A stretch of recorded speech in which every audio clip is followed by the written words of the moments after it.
ஓம் சாந்தி. பாபா நினைவருக்கின்றதா? முரளி தேதி 3/7/2025।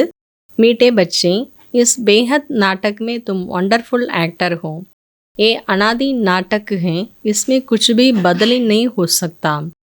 இனிமையான குழந்தைகளே, இந்த எல்லைக்கப்பாற்பட்ட நாடகத்தில் நீங்கள் அதிசயமான நடிகர்கள். இது அனாதியான நாடகம்.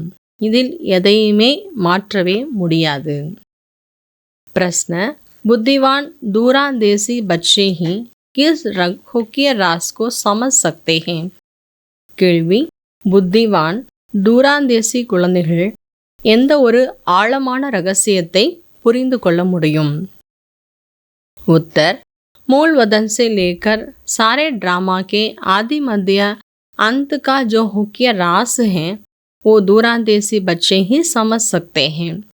बीज और जाड़ का सारा ज्ञान उनकी बुद्धि में रखता है। பாபா சொல்றார், தூராந்தேசி புத்திவான் குழந்தைகள் எந்த ஒரு ஆழமான விஷயத்தை புரிஞ்சுக்க முடியும்? பரந்தாமத்திலிருந்து முழு நாடகத்தை பற்றிய 3 காலத்தினுடைய ஞானத்தை, அதனுடைய ஆழமான ரகசியத்தை புரிஞ்சுக்க முடியும். தூரதேசி அதாவது தொலைநோக்கு பார்வை உடைய குழந்தைகள் தான் இதை புரிஞ்சுக்க முடியும். விதை மற்றும் மரத்தினுடைய முழு ஞானமும் அவங்களுடைய புத்தியில் இருக்கும். वो जानते हैं इस बेहद नाटक में आत्मरूपी एक्टर जो ये चोला पहन कर पार्ट बजा रहे हैं, इसे सत्युग से लेकर कलयुग तक पार्ट बजाना है। कोई भी एक्टर बीच में वापस जा नहीं सकता। உங்களுக்கே தெரியும், இந்த எல்லைக்கப்பாற்பட்ட நாடகத்தில் ஆத்மா என்ற ஆக்டர் தன்னுடைய வேஷத்தை போட்டு இப்போ நடிப்பை நடிச்சிட்டு இருக்கிறது. ஆத்மாவுக்கு சரீரம் வேஷமாக கிடச்சிருக்கிறது. சத்தியுகத்திலேருந்து கலியுகம் வரைக்கும் நம்முடைய பாட்டை நம்ம ப்ளே பண்ணோம். நடுவுலலாம் எந்த ஆத்மாவும் வீட்டுக்கெலாம் போக முடியாது.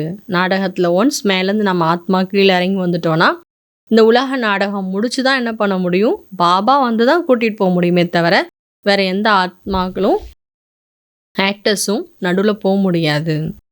கீத் தூணே ராத் கவாயி.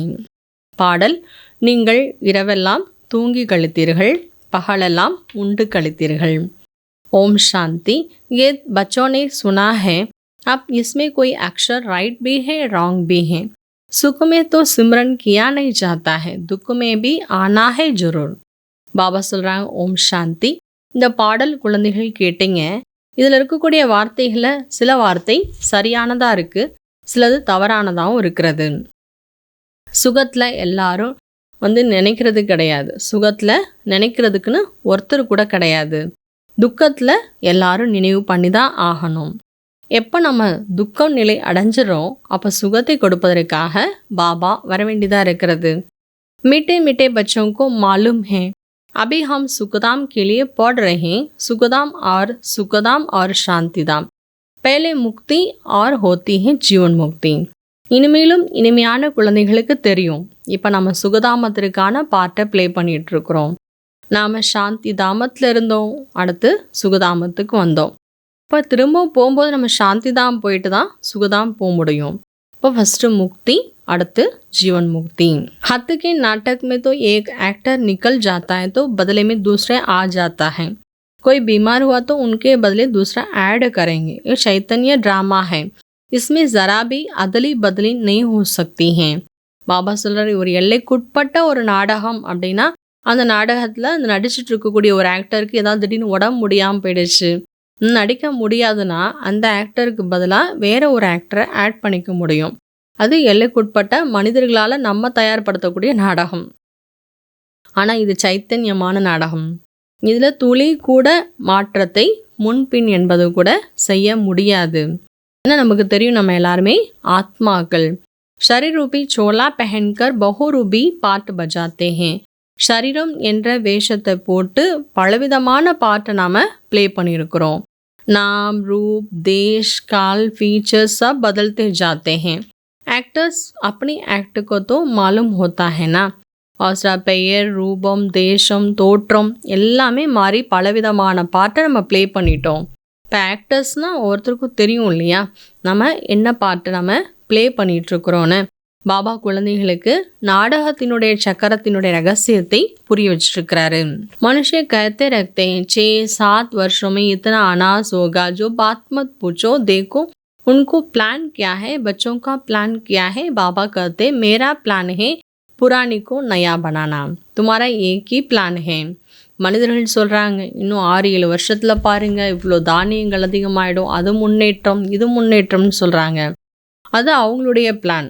நிறைய பிளான் பண்ணுறாங்க. ஆனால் நம்முடைய பிளான் என்னன்னு தெரியும்? பகவானுடைய பிளான் என்ன? காட்ஸ் பிளான் என்ன? பழையதை புதியதாக ஆக்குவது. நாம் அவருக்கு உதவியாளராக இருக்கிறோம். तुम्हारी ये जो आध्यात्मिक विद्या है तुमको बाबा ही आकर पढ़ाते हैं, उन स्कूलों में मिलती है जिस्मानी विद्या. நமக்கு இது ஒரு ஆன்மீக கல்வி. ஆன்மீக கல்வியை பாபா கற்றுக் கொடுக்குறார். பொதுவாக ஸ்கூல்லலாம் கொடுப்பது தேக ரீதியான கல்வி, சாஸ்திர ரீதியான படிப்பு கூட இருக்கிறது. ஆனால் பாபா கற்றுக் கொடுக்கிறார் ஆத்தியாத்மிக் ஆன்மீக கல்வியை கற்றுக் கொடுக்கின்றார். ஸ்பிரிச்சுவல் நாலேஜ் நமக்கு கொடுத்துட்ருக்கிறாரு. बाबा बच्चों के उन्नति के लिए युक्ति बताते हैं. बच्चे अपनी उन्नति करनी है तो सवेरे सवेरे स्नान आदि कर एकांत में जाकर चक्कर लगाओ व बैठ जाओ. तंदुरुस्ती के लिए पैदल करना भी अच्छा है. பாபா சொல்கிறாரு குழந்தைங்களுடைய முன்னேற்றத்திற்காக பாபா யுக்தி சொல்லி கொடுக்குறார். குழந்தைங்களே தன்னுடைய முன்னேற்றத்தை விரும்புகிறீங்களா? அதிகாலை எழுந்து ஸ்நானம் செய்து ஏகாந்தத்தில் அமருங்கள் அல்லது சுற்றி வாங்க. ஒன்று அமருங்கள், இல்லை ஏகாந்தத்தில் அப்படியே உலாவாங்க. ஏன்னா சரீரத்தினுடைய ஆரோக்கியத்திற்கு நடப்பது ரொம்ப நல்லது, நடைப்பயிற்சிங்கிறது ரொம்ப நல்லது. பாபா நினைவுல இருக்க முடியும், நாடகத்தினுடைய ரகசியங்களும் நம்முடைய புத்தியில் இருக்கணும். இது ரெண்டுமே இருக்குதுன்னா உண்மையான வருமானத்தை நாம் சேமித்து கொள்ள முடியும். அச்சா, நல்லது. தாரணா கேலியே முக்கிய தாரணைக்காக முக்கியமான விஷயங்கள். बुद्धि को ज्ञान चिंतन में बिजी रहने की आदत डालनी है. जब भी समय मिले एकांत में जाकर विचार सागर मंथन करना है. बाप को याद कर सच्ची कमाई जमा करनी है. புத்தியை ஞான சிந்தனையில் பிஸியாக வைப்பது என்ற பழக்கத்தை உருவாக்குங்க. எப்பெல்லாம் நேரம் கிடைக்குதோ அப்பெல்லாம் தனிமையில் அமர்ந்து ஞானத்தை ஆழமாக சிந்தனை பண்ணி பாருங்க. குழந்தைகள் பாபா நினைவு செய்து உண்மையான வருமானத்தை சேமிக்கணும். செகண்ட் பாயிண்ட், दूरंदेशी बनकर इन बेहद नाटक को यथार्थ रीति समझना है. தொலைநோக்கு பார்வை உடையவராகி இந்த எல்லைக்கப்பாற்பட்ட நாடகத்தை சரியான முறையில் புரிந்து கொள்ள வேண்டும். सभी पाठधारियों के पाठ को साक्षी होकर देखना. அனைத்து பாட்டுதாரிகளினுடைய பாட்டையும் சாட்சியாகி பார்க்க வேண்டும். वरदानम, मधुरता के वरदान द्वारा सदा आगे बढ़ने वाले श्रेष्ठ आत्मा भव. वरदानम, இனிமை என்ற வரதானத்தின் மூலமாக சதா முன்னேறக்கூடிய சிரேஷ்ட ஆத்மா ஆகுங்கள். மதுரத்தா என்பது அப்பேற்பட்ட ஒரு விசேஷமான தாரணை. அது கடுமையான ஒரு பூமியை கூட மதுரமாக ஆக்கிடும். किसी को भी 2 घड़ी मीठी दृष्टि दे दो, मीठा बोल दो तो किसी भी आत्मा को सदा के लिए भरपूर कर देंगे. எந்த ஒரு ஆத்மாவையும் 2 நிமிஷமாவது இனிமையான பார்வையோட பாருங்க, இனிமையான வார்த்தைகள் பேசுங்க. அப்போ அந்த ஆத்மா நிரந்தரமாகவே நிறைஞ்ச ஆத்மா ஆயிடும். ஏன்னா 2 அந்த நொடிக்கான நம்முடைய இனிமையான பார்வை மற்றும் வார்த்தை அந்த ஆத்மாவனுடைய உலகத்தையே மாற்றிடும். உங்களுடைய 2 இனிமையான வார்த்தைகள் சதா காலத்துக்கும் அவங்கள மாற்றுவதற்கு நிமித்தமாக ஆக்கிடும்.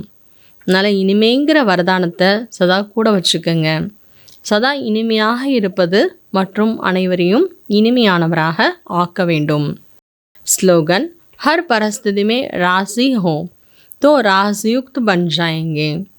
ஒவ்வொரு பரிஸ்திதிகளிலும் பாபாவுக்கு ராசி ஆயிடணும்.